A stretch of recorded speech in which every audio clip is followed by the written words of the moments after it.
L'élection présidentielle au Cameroun se déroulera en octobre prochain. Les Camerounais vont donc aller élire leur président de la République ce matin. Nous allons nous poser la question, celle de savoir si le président de la République, son Excellence Paul Biya, peut être non partant. Nous allons beaucoup travailler avec la dernière circulaire du RDPC signée par le SG, Jean Kueté, le secrétaire général du comité central du RDPC, cette circulaire qui a été signée le 11 mars dernier, une circulaire de manière claire qui mobilisait les troupes du RDPC pour bien préparer la fête du RDPC le 24 mars prochain, où ce RDPC célébrera ses 40 ans d'existence. Je commence par vous, professeur Onangini. Lorsque vous lisez cette circulaire du RDPC signée par Jean Kueté, il est vrai que la circulaire apporte le soutien au président Paul Biya, mais la circulaire laisse quand même aussi entrevoir quelques cas où si jamais le président n'est pas candidat, ils soutiendront celui qu'on va leur proposer. Alors, est-ce qu'il n'y a pas une ambiguïté? C'est la toute première fois qu'on a ce genre de circulaire. Le RDPC est une formation politique expérimentée. C'est une formation politique qui sait aussi lire l'environnement dans lequel elle s'inscrit. Ça veut dire que le RDPC n'est pas complètement indifférent aux débats qui se font sur l'opportunité ou la non-opportunité d'une candidature du président Paul Biya, qui est par ailleurs le président national de cette formation. Mais il est aussi évident que s'il fallait mettre en place des mécanismes intégrant cette possibilité, ça ne peut pas se limiter à une circulaire.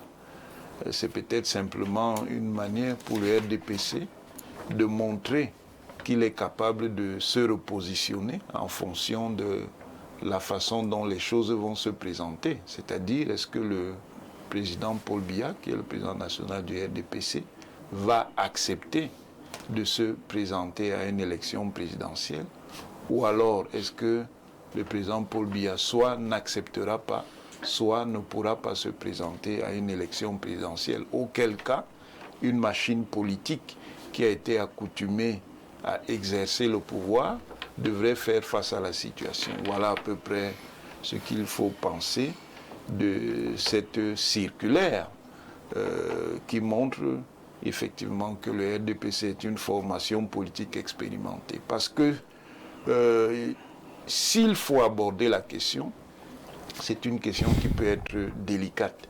Donc en l'abordant, il ne faut pas l'aborder sur le mode de la controverse, au risque d'introduire beaucoup de sources de conflits dans le parti. En même temps, il y a, de par les usages politiques, un respect qu'il faut faire pour le leader du parti. Et c'est pour concilier cela, et cela ne peut pas se faire sans l'accord du chef de parti, que la circulaire va dans ce sens. Professeur Onangini, gardez le microphone des mémoires de journalistes. À chaque fois que moi j'ai eu à lire ce genre de circulaire venant du RDPC, il n'y avait pas souvent des points d'ambiguïté. On savait que c'était le président Paul Biya, le champion naturel. Il n'y avait pas un débat. Mais pourquoi cette circulaire? D'abord, au niveau de la circulaire, on appelle déjà les jeunes à mieux intégrer l'appareil. On appelle les uns les autres à se mobiliser. C'est comme s'il y a déjà une inquiétude. Est-ce qu'il sera candidat? Est-ce qu'il ne sera pas candidat? Est-ce qu'il faut dire qu'au sein du RDPC, eux-mêmes ont déjà ce petit débat, même s'il n'est pas très ouvert, mais dans des antichambres, le débat existe? Non, moi je pense, comme je vous l'ai dit, que c'est simplement la marque de l'expérience. On sait quelle est la configuration des textes organiques du RDPC sur la question de qui a le contrôle du parti. Cette configuration peut, dans certaines conjonctures, exposer le parti à des grandes difficultés. Donc, un parti sérieux, si vous permettez l'expression, doit pouvoir se préparer, quoi qu'on dise, à toute éventualité. Et en même temps, le RDPC répond précisément à ceux qui pensent que le RDPC s'est fait prisonnier de son président national. Ça veut dire qu'il montre, nous sommes loyaux, le président national est le chef du parti, mais le parti en tant qu'organisation peut se préparer à toute éventualité. Et ça veut dire... Est-ce qu'on avait déjà suivi ce genre de langage? Mais un parti est capable de se redéployer et de se repositionner en fonction de ce que l'expérience politique du moment lui présente comme nécessité. Très bien.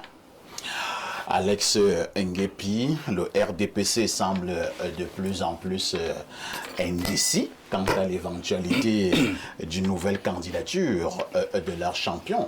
Vous n'avez pas l'impression? Vous savez, tout à l'heure, j'ai cru entendre sur ce plateau par deux, pour ne pas dire trois, de vos copains, de nos amis qui sont sur ce plateau, que M. Paul Biya, je préfère l'expression cette fois-ci, est en campagne. Parce que quand il parle du président de la République, je ne veux pas en tant que chef d'État pour les visites. Lorsque le camarade du RDPC, c'est ce qu'on a cru nous faire croire sur ce plateau, Ferdinand Ngongo se retrouve en train d'inaugurer le centre d'identification, je me suis dit qu'il a agi en tant que SGPR, qui représente tous les Camerounais. Mais je suis surpris que ce plateau, on nous fasse comprendre qu'il a agi en tant qu'homme politique militant du RDPC. Là, c'est autre débat. Je pensais qu'il avait été envoyé par le président de la République, chef de l'État, son Excellence Paul Biya. Mais ce plateau, on me fait comprendre qu'il a été envoyé par le camarade du parti, par le président national du RDPC, pour aller inaugurer une infrastructure payée par les frais du contribuable. Une infrastructure qu'on a construite sur la sueur des Camerounais, des Bayam Salam, des mototaximans. J'ai honte. J'ai honte parce que je me suis dit, on est républicains, que nous ne sommes pas en campagne. Mais je me rends compte que nous sommes en campagne. Parce qu'une fois qu'on est en campagne, Paul Biya n'est plus mon président, il prend plus que le Cameroun. Mais à l'instant, quand il va en campagne, il est le président du RDPC. Encore faudrait-il qu'il soit légal. Parce que là, on se dit un parti politique qui depuis plus de 10 ans, 15 ans, n'a pas de congrès. Comment est-ce que M. Paul Biya peut se prévaloir de la dévolution du pouvoir? Est-ce que vous êtes du RDPC? J'arrive, non. Je suis interne. Non, pas de plus interne. On parle dans le congrès du RDPC. On parle de la question du président à l'élection présidentielle. Donc on ne peut pas parler de ça. Donc on va parler. Vous voulez dire que le président Paul Biya est illégal maintenant à la tête du RDPC? Bien sûr. Au-delà des textes du RDPC. Même pas des textes. Quand on se dit démocrate, ils disent qu'ils sont démocrates. Monsieur Paul Biya toujours dit qu'il est celui qui a apporté la démocratie au Cameroun. Malheureusement, c'est une grosse erreur parce que quand on est démocrate, on comprend que la dévolution du pouvoir ne vient pas des textes, ne vient pas d'une légalité, mais ça vient de manière souveraine par le biais des élections. C'est-à-dire les rois du RDPC qui, pour moi, sont supposés être des militants, doivent désigner, doivent choisir leur candidat à travers un congrès. Mais depuis plus de 15 ans, il n'y a pas de congrès dans le RDPC. Maintenant, voilà pourquoi est-ce qu'aujourd'hui, on se dit, est-ce que M. Paul Biya sera candidat? Parce qu'effectivement, il n'y a pas eu de congrès. S'il y a eu de congrès au RDPC, entre-temps, on sait que le candidat du RDPC est le candidat naturel.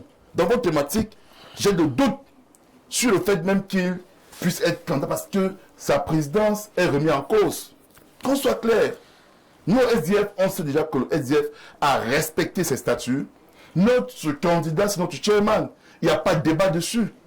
Mais pour le RDPC, il y a débat parce qu'on doute de sa légalité.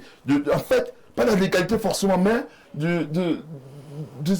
qu'il soit souverain, qu'il soit celui-là que les militants du RDPC choisissent. Maintenant, quand je dis tout cela, moi, je souhaiterais que M. Paul Biya soit le candidat du RDPC.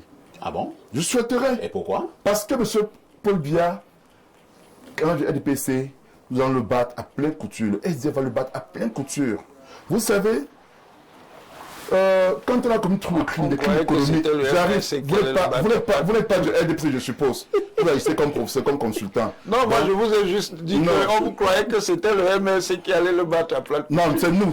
Nous ne sommes pas un parti. MLC, LDPC, c'est parti de droite, ce sont les mêmes gens. D'extrême droite même. Oui, non, LDPC, MLC, extrême droite si vous voulez. Mais nous sommes au SDF, nous sommes un parti de gauche, centriste. J'arrive.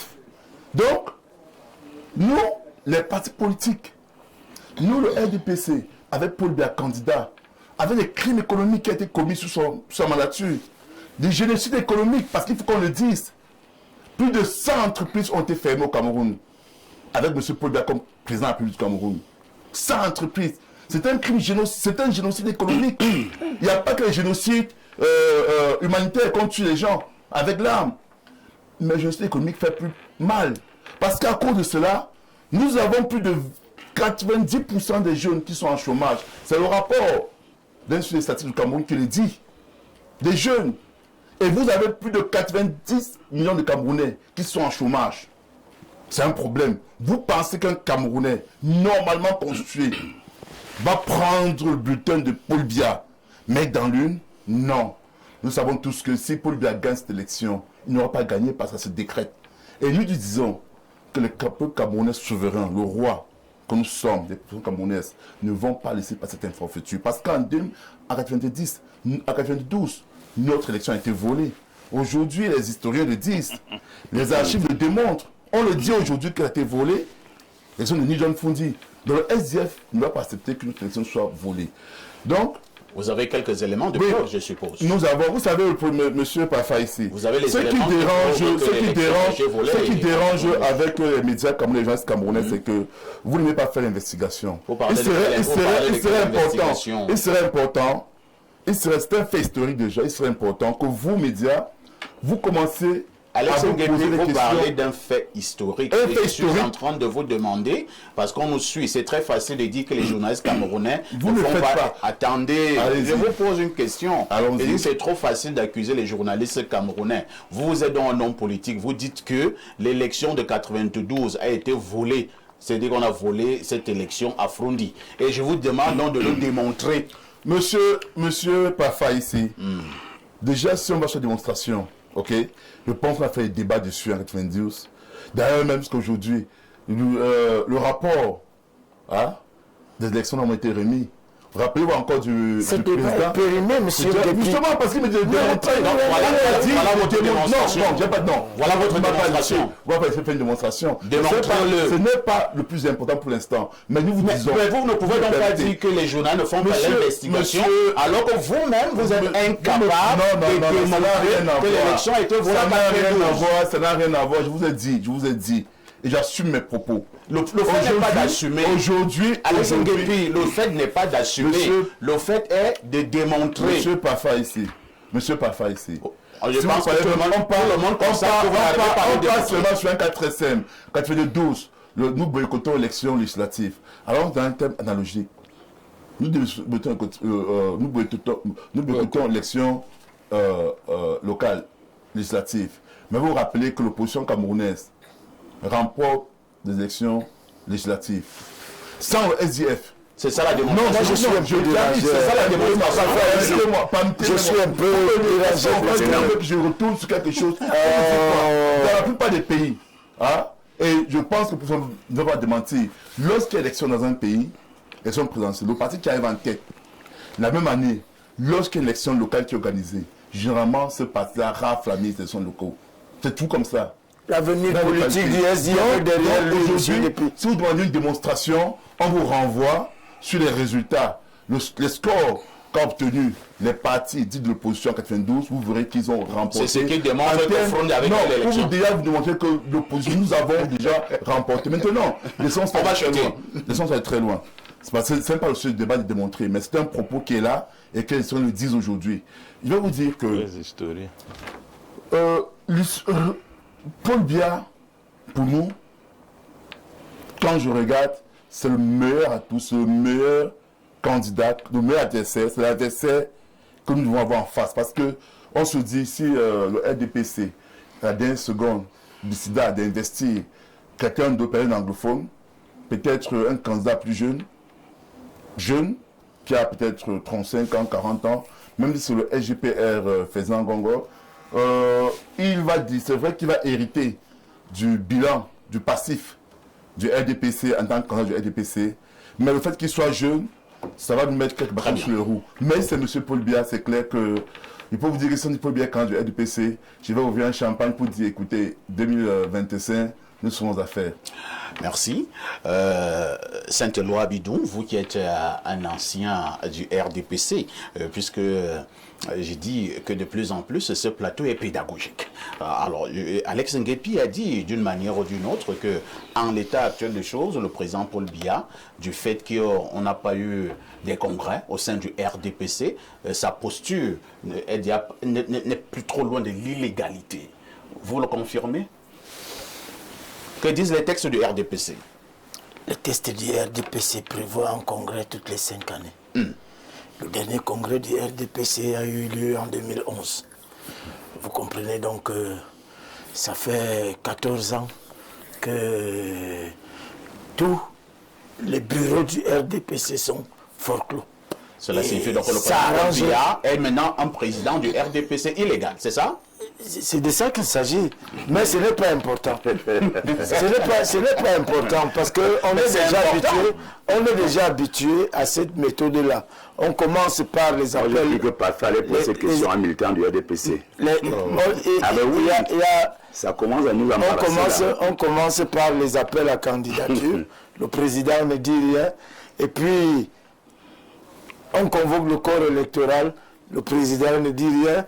Et puis on réunit le bureau politique qui est censé être constitué de 30 membres. Donc 11 seulement sont vivants aujourd'hui. Et vous voyez un peu, tout ça aggrave un peu, ne légitime pas la présidence du président Biya à la tête de ce parti aujourd'hui. Il faut avoir l'esprit, accepter l'esprit de contradiction, il faut accepter de pouvoir se dire que j'ai eu 40 ans pour faire ce que vous voyez là. J'ai dit que le RDPC est en train de nous présenter un président Biya à 92 ans en campagne. J'ai dit que vraiment... Ça vous dérange? Oui. Pour le Cameroun, pour nous, ça nous dérange. Parce que ce monsieur aura croqué combien de générations? Ils sont tous nés en 1930. Les 40, 50, 60, 70, 80, 90, 2000, 2010, 2020, 9 générations. Pour quel résultat? Moi, je crois que, et ça se voit déjà, nous écoutons, nous discutons. Au RDPC aujourd'hui, on pense que le président a pris de l'âge et il faudrait qu'il cède. Et si vous avez vu... Comment vous le dites alors que vous n'êtes pas du RDPC? La nostalgie.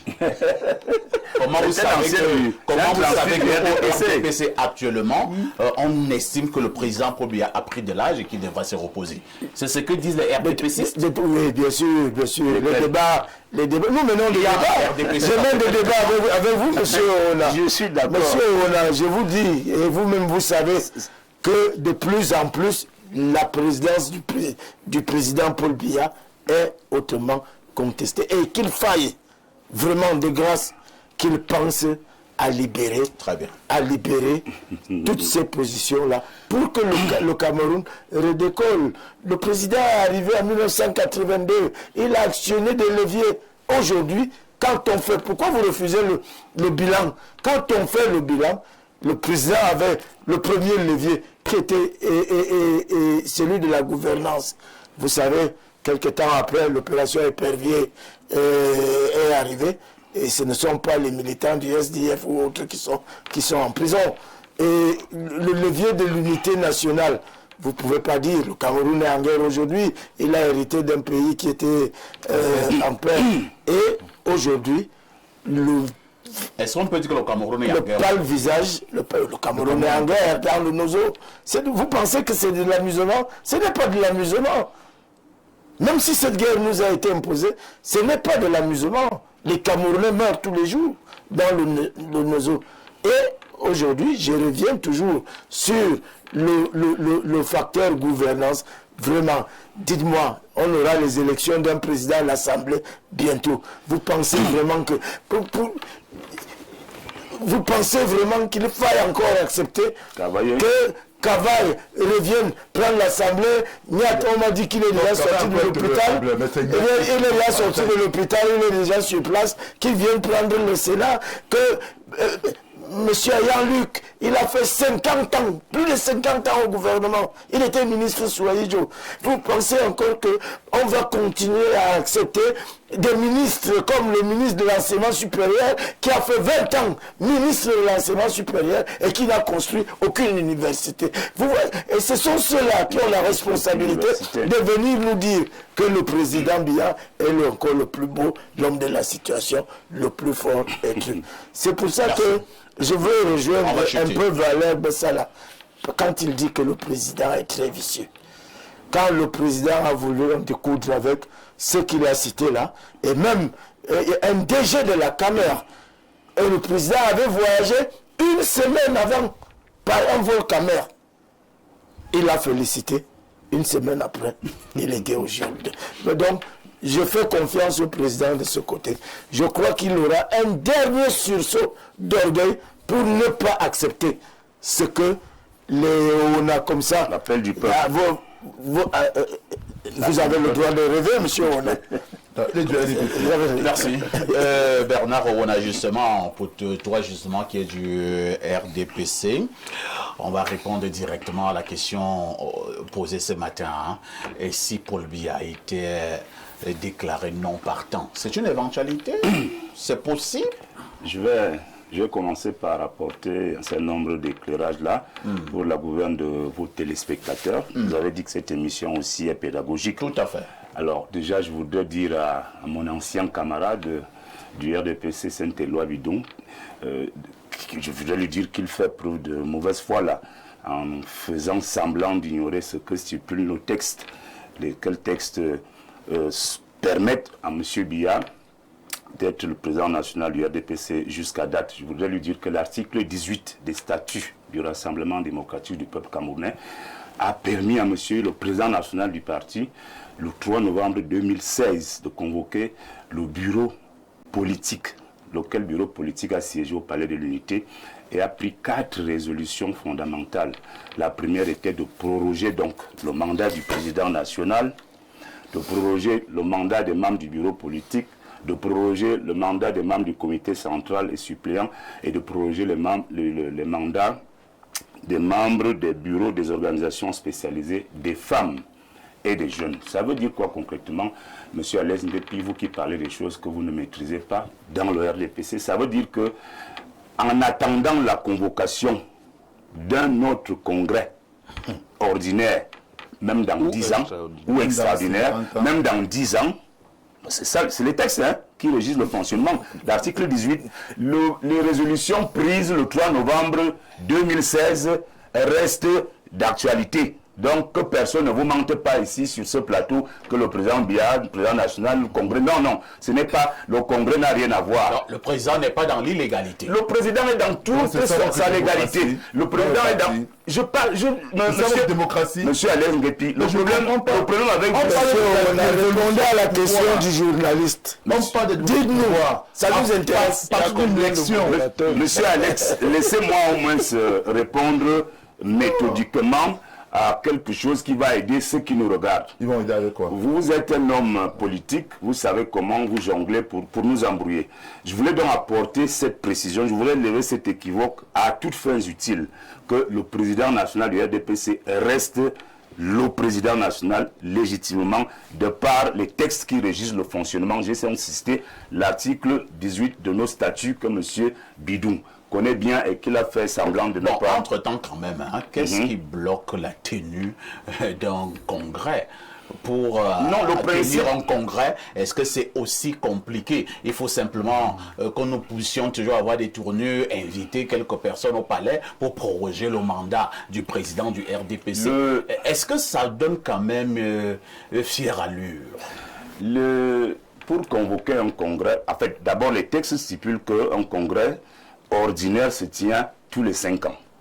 Ça, c'est ce que disent les textes. Je voudrais aussi vous rappeler calmement aussi que le Conseil supérieur de la magistrature, ça fait très longtemps aussi, ne s'est plus tenu. Hein. Ça c'était juste une parenthèse. Ça, c'est le problème du ministre d'État de la Justice. C'est lui qui bloque la tenue Non, du je Conseil? dis que c'est lui qui peut répondre à cette question. Et un conseil de ministres. Il est vice-président du conseil, de ce Conseil supérieur de la magistrature. Et il y a un secrétaire permanent également qui travaille au palais sur ça. Donc moi, je parle dans les affaires du RDPC. Pour dire qu'un congrès doit ou devrait se tenir tous les 5 ans de par nos textes. Et pourquoi il ne se tient pas? Il ne se tient pas parce que personnellement je suis un militant de base, je ne sais pas ce qui se passe dans la tête du président national pour que ce congrès ne se tienne pas. En principe, il devrait se tenir tous les 5 ans et le président a opté pour un fonctionnement qui n'étouffe pas, qui ne met pas en difficulté. C'est une grosse machine, parfois, ici, pour convoquer un congrès. Vous allez chuter? Non, je ne vais pas chuter comme ça. Parfait. Je voulais apporter quelques précisions également. Vous les avez apportées? Non, vous avez parlé, vous avez fait cas de la circulaire que le secrétaire général du comité central a. C'est très important de dire certaines choses dessus. Je voulais vous dire que, pour ceux qui ne savent pas comment fonctionne le président Biya, je vous dis également que un communiqué, une circulaire comme celle-là, qui a été signé par le secrétaire général, n'est pas à prendre à la légère. Le secrétaire général, M. Jean Couette, ne peut pas prendre, ne saurait prendre des initiatives en signant une pareille circulaire sans avoir l'autorisation en fait, sans avoir l'OK. Pour faire quoi? Non, le président Biya, il faut toujours avoir l'autorisation du président de la République. Ici, je vous dis que vous-même, vous avez relevé des ambiguïtés sur cette circulaire. C'est pour vous dire que c'est un jeu. Nous sommes en politique. Alors, ça rejoint dans votre thématique là, et la question que vous posez. Effectivement, je voudrais que vous sachiez que le professeur Mathias l'a dit tout à l'heure, il parlait quand un parti est sérieux. Donc le RDPC est un parti sérieux. Et je voudrais que vous compreniez que si un parti sérieux fait plus de 10 ans sans organiser un parti sérieux, à 7 mois de l'élection présidentielle, ne cherche pas de candidat. Un parti sérieux, à 7 mois de l'élection présidentielle, a déjà son candidat. Donc, ce que vous voulez créer là dans les têtes des Camerounais, ça ne peut pas prospérer. Le président Biya est candidat du RDPC. Et je vous dis parfois ici que si le président n'allait pas être candidat, il allait prendre des dispositions plus tôt. Parce que vous ne pouvez pas prendre quelqu'un à 7 mois, à 6 mois et penser que vous allez le former et le mettre candidat du RDPC pour un parti sérieux pour aller compétir avec des gens comme le SIF, le MRC et les autres partis. Donc c'est important de préciser que si le RDPC devait changer de candidat, ça ne pouvait pas être en 2025. Donc RDPC aurait choisi son candidat quelques années avant, donc on n'allait pas avoir de spéculations à faire sur la candidature du président national du RDPC. J'apprécie beaucoup votre assurance Merci beaucoup. Dans le ton. Avant de passer la parole à Valère Bessala, il y a Alex Nguepi qui insiste tellement à dire un mot. Allons-y, Alex. Je vous dis, il faudrait qu'on sache aujourd'hui, parce que c'est clair tout à l'heure, dans leur statut c'est clair, le président national est le candidat naturel.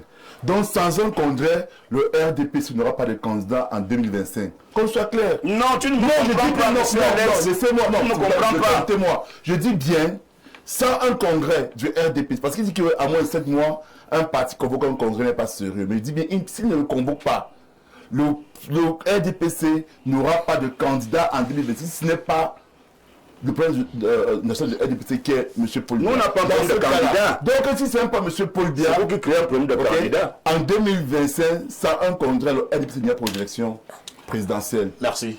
Valère Bessala, je vous amène sur un autre terrain. Il y a les partisans du changement du Grand Nord, en abrégé PCGN. Ils se sont réunis récemment. Ils dénoncent la corruption généralisée, l'instrumentalisation ethnique et l'état de délabrement avancé dans lequel se trouve le Grand Nord. Et pour cela, ils sont clairs, ils ne vont plus voter pour le président de la République, M. Paul Biya, au cas où il est à nouveau candidat. Cela vous inspire en commentaire? Nous sommes là au niveau du Grand Nord. Non, je ne sais pas pourquoi vous voulez m'amener dans le Grand Nord.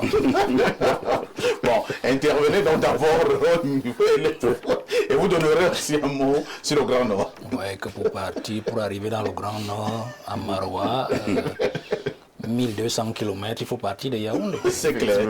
Permettez-moi de partir de Yaoundé. Allons-y, Valère. Dans du sujet que vous avez Tout à fait. Présidentiel 2025. Et si Paul Biya était non partant, il est non partant. Il est non partant. Il est non partant. Ah bon? Mais non partant. Je vous donne des indices. Je peux me tromper. Je peux me tromper. C'est sur cela que nous avons fondé notre philosophie particulière, sur les actes du président, sur sa façon de travailler, sur les signes qu'il envoie. Je m'explique. Vous parliez du parti tout à l'heure. Comme nous parlons du pays, j'ai l'habitude de le dire et je continue de le soutenir. Le président a engagé une politique de pourrissement total du pays. Ah bon? Pourrissement total du pays. C'est-à-dire qu'il ne touche à rien. Il laisse le pays à vouloir fonctionner de lui-même et il permet au peuple camerounais de voir que ce n'est pas seulement lui le problème, c'est aussi ce qui l'entoure. Nous avons cité des sujets ici avec les nez bidons, Kangate, Covid-Gate. Tous ont mis la main dans la caisse, dans ces différents dossiers, pour montrer effectivement jusqu'où ils peuvent aller pour insécuriser les Camerounais, même sur les affaires de santé. Donc, il a engagé ce pourrissement du pays. Il s'est mis en retrait. Pourrissement du pays. Maintenant, on vient de parler de sa machine. Pourrissement de la machine. Pourquoi ne pas organiser un congrès depuis 14 ans? Il est question de neutraliser tous les éléments de son bord politique. Figurez-vous que s'il avait organisé des congrès régulièrement, je crois qu'il y a longtemps qu'il ne serait plus au pouvoir. Ah bon? Non, je crois qu'il y a longtemps. Je prends un simple cas. Prenons 2022, quand il était aux États-Unis et qu'il était au plus mal de sa forme. Souvenez-vous, aux États-Unis, alors qu'il devait prendre la parole, il était vraiment faible. Et il y avait une vidéo qui a circulé où tout le monde, on le prenait en dérision. Les partis, certains partis d'opposition et tout ça, ils en ont fait un chou gras. Où on a même l'impression qu'ils ne savaient même pas où ils se trouvaient. Vous comprenez?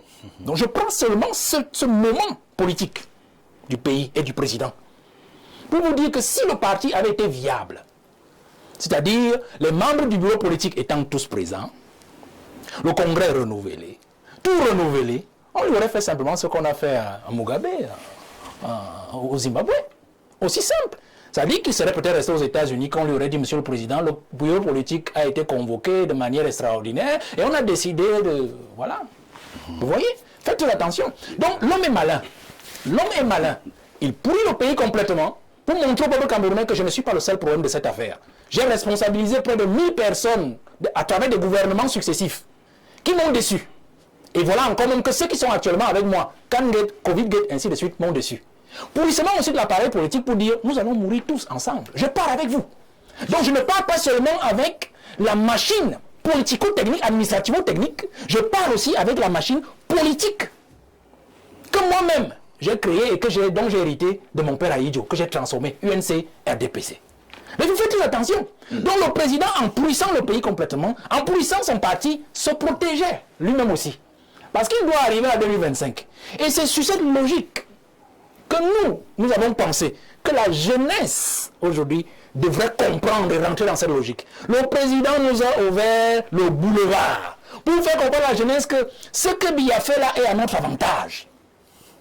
Si Biya n'avait pas pourri le pays, et que ces gens-là continuaient à travailler normalement et à dire que c'est Biya le problème et qu'on ne voyait jamais que c'est eux aussi le problème, certainement qu'aujourd'hui, le peuple aurait déjà trouvé son candidat dans l'entourage de Paul Biya.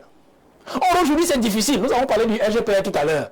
Quand nous avons sorti exposé certaines de ces marques ou de ces dossiers dans certains sujets qui ont été abordés, Kangate, ainsi de suite, vous voyez comment les réactions de tous les Camerounais à travers votre petit écran ici sur le plateau sont révélées. Donc il y a en prison le pays à mouiller tout le monde. C'est-à-dire pour que le peuple comprenne que ce n'est pas là-bas qu'il faut chercher le successeur. Parce que tous ont refusé que je vous laisse un héritage. Et donc aussi, en poussant le parti, il était question de les neutraliser tous pour qu'ils ne puissent pas l'évincer. Parce que vous savez, nous allons aujourd'hui, d'ici le mois de juin, fin juin ou début juillet, il doit convoquer le corps électoral. Moi, je ne suis pas d'accord avec qui dit que le président ne peut pas être candidat. S'il a le 3 novembre 2016, et c'est exact, il a convoqué cette réunion et a renouvelé ses différents mandats, vous comprenez que le président a décidé de se détacher de sa propre machine. C'est-à-dire d'être le seul qui peut répondre désormais du Cameroun. C'est de ça qu'il s'agit. Donc de tuer le parti-État. Parce que remarquez bien, depuis 2018, il n'y a plus de parti-État. Hein? Le président est là en campagne. Remarquez bien, même le tissu du RDPC n'a pas les effigies du RDPC. C'est un petit laurier bleu sur fond blanc, avec la photo du président. Il n'y a pas le président et un élément de son parti sur ce tissu. Le tissu du parti 2018, de campagne. Souvenez-vous. Donc, dès 2016, il a montré la ligne. C'est-à-dire, je me détache de cette machine qui m'a déçu, qui a refusé de me porter tout le temps pour que je puisse laisser un héritage. Je me détache aussi de cet entourage-là, à travers le pourrissement complet de la machine gouvernementale, en exposant le Premier ministre, par exemple. Regardez, est-ce que vous pouvez comprendre que nous avons un Premier ministre et c'est le RGPR qui passe le temps à courir derrière les affaires de travaux publics, derrière les affaires de poubelles, derrière les affaires de la ville, d'aller voir les chefs traditionnels pour une affaire qui concerne normalement pour le gouvernement. Vous comprenez? Donc, il y a ces détachés. Donc, je voudrais dire, et je suis là pour dire que pour nous, la jeunesse, et je le dis à la jeunesse tout le temps, et ils connaissent mon mot d'ordre, restons concentrés. Restons concentrés, c'est que ce que le président est en train de faire est à notre avantage. Le pourrissement qu'il est en train d'opérer sur la scène publique et politique, c'est comme un père qui fait le dos rond pour protéger ses enfants. J'ai l'habitude de le dire. Nous allons en 2025. La jeunesse a des difficultés aujourd'hui. Nous n'avons pas des moyens pour affronter ce monsieur qui se balade là partout dans tout le Cameroun que le président envoie. Ils sont des multimilliardaires, avec l'argent qu'ils ont pris à gauche et à droite. Nous n'avons pas des moyens pour affronter tous ceux qui font le désordre partout. Nous avons un seul objectif, c'est 2025. Et nous comptons sur ce petit soubresaut. Je crois que c'est l'aîné Bidon qui l'a dit encore. Ce petit soubresaut, nous croyons que le président a encore ce petit soubresaut qu'il peut encore opérer. C'est-à-dire soit nettoyer avant de partir, soit avant la présidentielle, et amener des gens qui peuvent peut-être nous mettre sur les rails et avancer, soit alors, après la présidentielle, au cas où nous échouons, parce que nous ne souhaitons pas échouer, mais on prévoit aussi, il faut être logique, au cas où nous échouons, et que le peuple pense qu'il peut encore continuer avec lui, il peut encore nettoyer et peut-être laisser le champ à la jeunesse. Donc, le président est comme cette figure, je sors par là, M. Aïssi, dans cet élan de pourrissement qui dit, vous savez, nous avons fait les villages, vous et moi, on a vécu au village des villageois. Généralement, quand vous êtes allé rendre visite à une famille et que vous rentrez tard la nuit, l'aîné Bidou me comprendra, et qu'il y a un bosquet, qu'est-ce qu'on fait? L'aîné vous accompagne, vous fait traverser le bosquet, et lorsqu'il sait que vous êtes déjà hors de danger, il vous dit au revoir, vous pouvez affronter le reste de la nuit et le reste de votre chemin. C'est ce que Biya fait à travers le pourrissement. C'est-à-dire qu'il anesthésie son parti. Une fois qu'il aura convoqué le corps électoral, aucun de ces gens-là ne pourra se présenter. Parce que tous seront neutralisés, ni dans le gouvernement, ni dans le parti. Et donc, comme M. Nguepi disait, soit il va à l'élection, soit il abdique à l'entrée de l'élection, au moment où il sait qu'aucun d'entre eux ne peut plus se représenter, et donc laissera passer certainement le candidat que nous souhaitons être celui de la jeunesse. Merci Valère Bessala. Professeur Owonangini, vous êtes d'accord avec Valère sur la technique du pourrissement du président de la République, son Excellence Paul Biya? Non, non. Je suis très amusé par les contorsions interprétatives de M. Bessala. Je pense que ce qui va arriver va beaucoup le surprendre. Je ne crois pas que le président Paul Biya néglige le RDPC. Le président Paul Biya ne néglige pas le RDPC. Et si on regarde ce qui se passe, le RDPC va même revenir en première ligne. Ça, c'est bien. Deuxième chose, je vous ai dit tout à l'heure que le RDPC est un parti expérimenté. Ça veut dire qu'il sait aussi regarder ce qui se passe. Et il sait aussi qu'évidemment qu'il peut faire face à de nouvelles conjonctures. Et pour cela, il commence à s'y préparer. Il commence à se préparer à ces nouvelles conjonctures. Et il est toujours possible que le président Paul Biya vous fasse un dribble que vous n'attendiez pas. Ah bon? Tout à fait. Il est toujours possible qu'il vous fasse un dribble. Vous pensez que le président Paul Biya nous prépare quelque chose? Il peut vous préparer un double contact que vous n'aviez pas prévu. Ce sera un double contact positif ou bien négatif? Je ne sais pas si c'est une histoire de positif ou de négatif. C'est simplement pour vous dire que les choses ne sont pas aussi simples qu'elles Vous êtes initié à l'illusionnisme?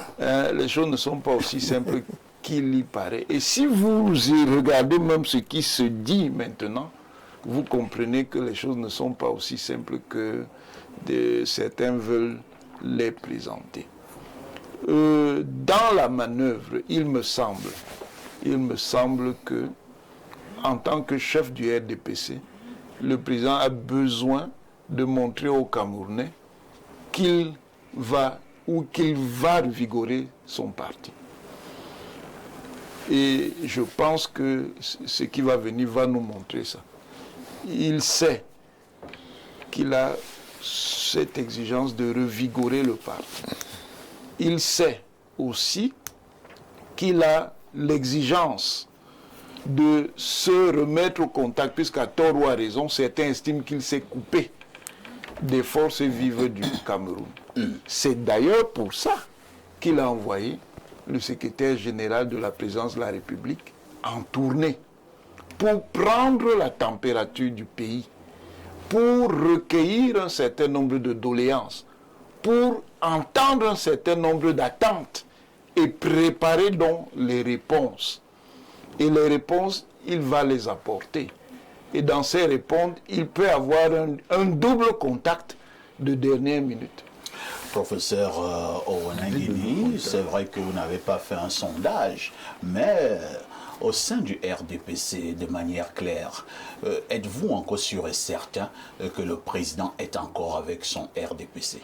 Le président est avec le RDPC. Ça ne veut pas dire... Est-ce que son RDPC est encore avec lui? Attendez, oui.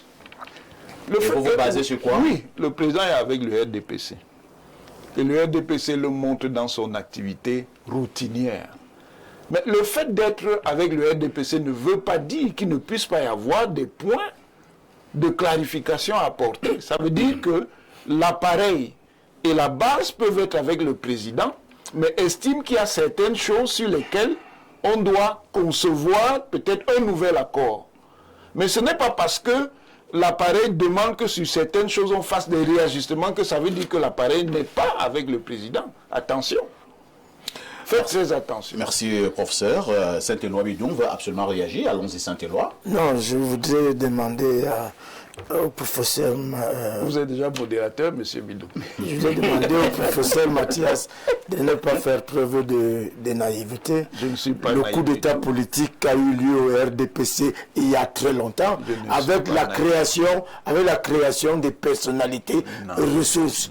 Et le président a perdu complètement le contrôle. Et il voudrait, en ce moment, récupérer cette machine qu'il avait déjà perdue en opposant l'administratif et le politique en l'envoyant sur le terrain.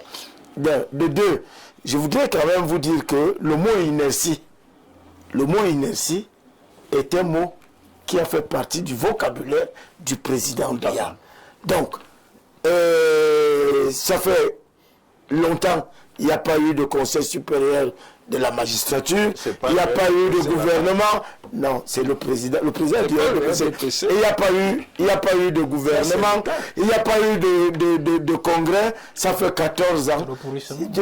C'est le pourrissement total et vous ne pouvez pas ignorer. Alors, aujourd'hui, moi je dis que le président a fonctionné comme il a l'habitude de faire. C'est-à-dire que Famen Ndongo va sortir avec les appels des jeunes universitaires. Hein? Mon frère Yebe va sortir avec l'appel de la lecture. Vous avez un problème contre le ministre d'État? Non, pas du tout. De toutes les façons, quand on commet des choses qui ne sont pas acceptables, chacun a son macabo, monsieur. Après ça, il y en a qui l'appel qui viendra de Nanga, ainsi de suite, et le président ne vous dira pas non. Le président sera candidat. Parce que s'il venait, la logique est simple. Je tombe avec vous. Non. Ils ont déjà suffisamment... De toute façon, une chose est exclue. La démarche suicidaire que vous prêtez au président Paul Biya de partir en faisant partie le RDPC, ce n'est certainement pas ça. Le président est avec le RDPC. Est-ce que le RDPC est encore avec le président? Bien sûr. Oui, le RDPC. Vous le voyez où le leader du RDPC? En dehors de Gongo et de Ganou Djoumessi qui ont accepté de jouer le RDPC les autres sont avec le président. D'abord, pour ceux dont vous parlez, ils n'ont même pas le choix. Ils n'ont même pas le choix. Voilà la vérité. Voilà. On vous le dit donc, ils n'ont pas le choix.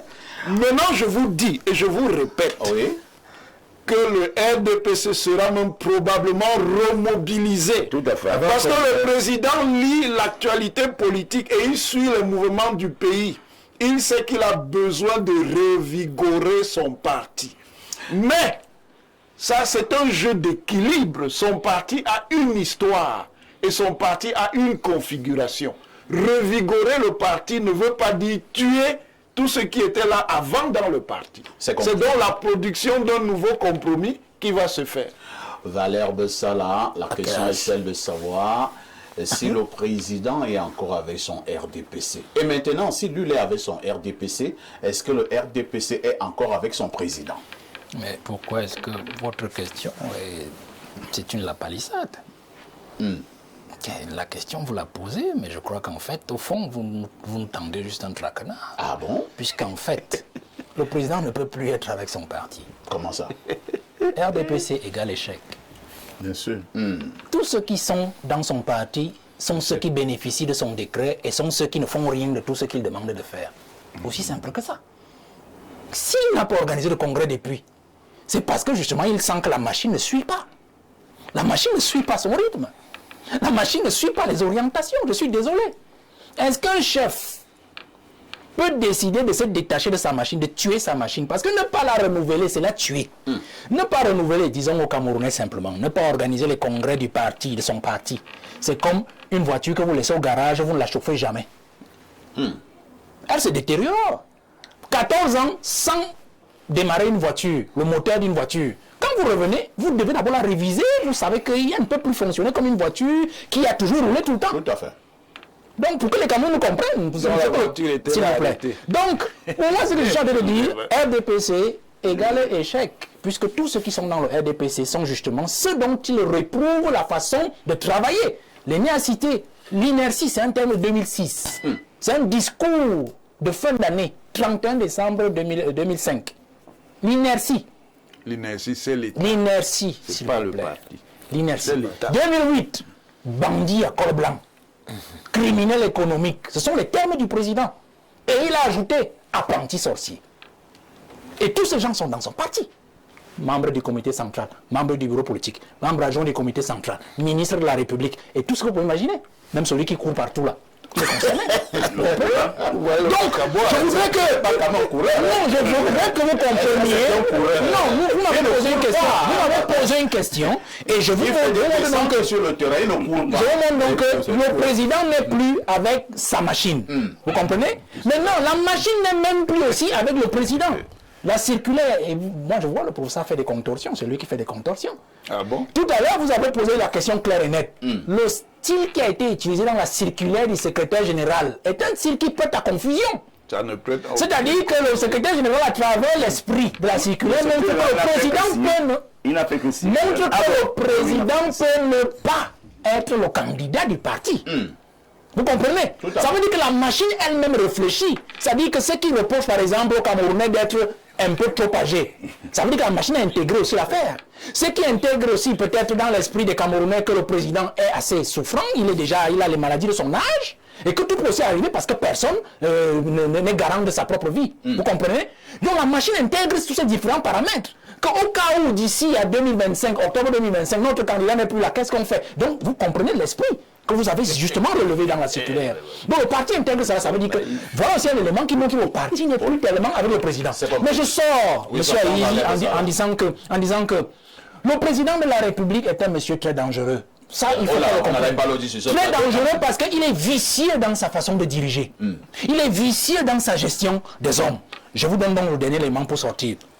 Vous regardez Paul Biya aujourd'hui. Il vous parle de 2025. Il tue son parti politique, il tue son gouvernement. Mais le président aujourd'hui se montre aujourd'hui le premier opposant à son propre système. Pourquoi? Ne pas renouveler un gouvernement qui commet tant de fautes depuis 2018 n'est pas à son avantage. N'est pas à son avantage. Regardez très bien. Des ministres sont décédés. Que les postes sont vacants, monsieur Aïssi. Pratiquement 4. Sans compter les assimilés. Vous comprenez? Cela n'est pas à son avantage. Mais pourquoi il le fait? Parce qu'il veut montrer effectivement au peuple camerounais que, comme il avait dit à l'un de ses SGPR, ce sont des individus à qui j'ai donné une fonction, un décret. Merci. Donc pour montrer aussi, je suis sorti, pour dire qu'en fait, le président aujourd'hui est le premier opposant à son propre système, pour montrer au peuple camerounais que ces gens-là, je ne peux pas compter sur eux pour la succession. Battez-vous, notamment nous, pour la jeunesse, nous l'avons compris. Nous nous battons pour former un candidat, pour avoir un programme, pour avoir un projet et aller aux élections. Disons quand même que le président de la République n'est pas un monsieur dangereux. Alors, lisons quelques messages. Monsieur Aïssi, le thème 1 ainsi que le 2 me semblent connexes. En fait, il est difficile de ne pas déduire que le SGPR nous ferait sa part de teasing, de campagne à l'orée d'un potentiel désistement de l'actuel président. Le couvre-chef de notre SGPR me fait penser au père de lunettes que Leblanc déposait près des ouvriers des chemins de fer et qui représentait la présence de l'administration coloniale. Que ceux qui veulent se présenter sous la bannière RDPC présentent leur candidature, c'est simple. Je rappelle qu'une rumeur fait état du fait qu'il n'est plus candidat du RDPC depuis 2021, à moins qu'entre-temps ne siège le bureau politique de son parti, dont plus de la moitié n'existe plus. À l'image un peu divergente du camp démocrate de Silipi Joy, il est fort probable et souhaitable pour ma part que l'actuel président se déclare non partant. Le bien-être du Cameroun doit passer avant tout. C'est Bertrand Amarois qui envoie cette contribution. Un autre message ce matin. Nous regrettons fortement l'ancien professeur Mathias Eriko Wenangini du temps de Charles Atebe-Yéné. C'est le professeur Wenangini, tome 2. Il y a un tome 10. Alors, à l'entendre aujourd'hui, on est triste de constater qu'il a retourné sa veste pour se ranger du côté du RDPC qu'il critiquait avec la dernière énergie. On se pose la question, qu'est-ce qui s'est passé? On refuse de croire que c'est à cause de sa nomination de vice-recteur. Autre message ce matin. Bonjour parfait ici. Très bon panel. Sacré Valère de Salah. C'est Abdou de Mokolo qui envoie cette préoccupation. Bonjour monsieur parfait ici ainsi qu'à votre riche panel. Je suis amusé par la réaction du professeur Wenangini et qui dit être amusé par les propos de Valère Bessala, qui parle du pourrissement du système, alors que lui-même parlait de ce pourrissement. Il y a une quinzaine d'années, sous le vocable de Kaolan, ça fait pitié. Merci Valère pour votre éclairage. C'est un feuillant rouge, Jean-Yves. Autre message, allons au plus 33, c'est un message qui nous vient de la France. Bonjour monsieur Aïssi, le rayon d'analyse de monsieur Valère Bessala verse essentiellement dans l'ésotérisme et la science spéculative. Wow. Voilà pourquoi certains aiment à écouter ces narratifs illusoires et qui sont vraiment d'un autre genre et qui nous rappellent ceux d'un certain Patrick Guémandon. C'est d'ailleurs pour cette raison que nous l'appelons ici Valère Guémandon. Par ailleurs, il prétend être guide de la jeunesse. Non, nous n'allons pas lire la suite. Si vous avez un autre problème contre Valère Bessala, vous allez le régler hors de ce plateau. Il vous a touché. Bonjour, parfait. Ici, l'erreur de vos panélistes est qu'ils oublient que c'est la base qui vote et le RDPC travaille à la base, même en l'absence du concret. Alex Nguepi, le président de la République, son Excellence Paul Biya, peut-il être non partant? Le RDPCiste sur le plateau nous dit que non, il sera bel et bien candidat. Je vous dis, il y a 18 partis au Cameroun qui peuvent investir un candidat. Tout à fait. 18 partis. Et je suis d'accord avec l'analyse de mon aîné, de mon frère Bessala et des autres sur le plateau, sauf ceux du RDPC, les deux ONA. Lui aussi du RDPC. Est-ce que le professeur Oualangine est aussi du RDPC? Je lui donne l'étiquette. Qui vivra verra. Il a changé, donc c'est ce qui est parti là-bas. Le débat ne porte pas sur le changement du professeur Oualangine. Non, il est RDPC. Je lui donne, il faut le dire chez chaque cadre militant, c'est tout. Donc, avec les autres, nous trois là, je vais vous dire quelque chose. Il y a particulièrement les 5 candidats. Je suis d'accord sur la politique du pourrissement. La réalité, c'est quoi? Sans un congrès, si on va dans le statut, c'est le président qui est le candidat naturel. Imaginez-vous, comme il a dit tout à l'heure, dès qu'il convoque l'électoral et qu'il se déclare qu'il n'est pas candidat, le RDPC ne pourra pas participer à l'élection présidentielle 2025. C'est clair. Parce que, je vous dis, vous ne pourrez pas. Parce que si vous devez participer, il faudrait que le président dise déjà qu'il sera. D'abord, il est candidat naturel, donc il n'a pas besoin d'annoncer, il est candidat. Maintenant, s'il ne veut pas être candidat, il doit avoir un congrès pour élire un nouveau président, et celui-là sera le candidat. Donc, qu'on soit clair, pour ne toujours dire que X ou Y n'y a pas aux élections, ou tel X ou Y parti n'y a pas aux élections. Mais quand même, sache que M. Paul Biya, président du RDPC à l'heure actuelle, même si c'est légal pour eux, même si ce n'est pas de manière souveraine, parce qu'il n'a pas la définition du pouvoir, venant des militants, alors tu n'as pas cette définition du pouvoir. Elle est le seul à mesure d'être candidat du RDPC tant qu'il n'y a pas un congrès du RDPC. Donc sans sa candidature, le RDPC n'y a pas d'élection 2025. Qu'on soit clair dessus. Maintenant, il est clair que ceux qui sont aux affaires, tout le SGPR, tous ceux qui sont aux affaires dans le RDPC, ne pourront pas être candidats. Pour qu'ils soient candidats, il faut qu'ils démissionnent. Et on sait ce que cela signifie. Qui démissionne? Démissionner du RDPC pour être candidat indépendant ou pour être attribué par un parti politique. Et qui aura le courage. Est-ce qu'ils vous ont d'abord dit qu'ils avaient des ambitions? Non, je vous dis, s'il y a le RDPC ne prend pas un candidat, si le Paul Biya n'est pas candidat du RDPC, le RDPC n'aura pas de candidat. Maintenant, la machine peut se mettre au service d'une personne, mais cette personne-là, si les militants du RDPC à l'heure actuelle, devra démissionner du RDPC. Soit il devient candidat indépendant, soit il va aussi louer un parti politique comme mes amis d'autrefois. Donc, en le faisant, donc... Quels amis d'autrefois? Je ne vais pas citer le nom.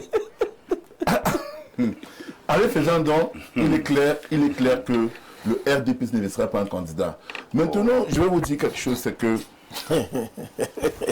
moi personnellement, en tant que socialiste, je souhaite que M. Paul Biya soit candidat. Vous l'avez dit.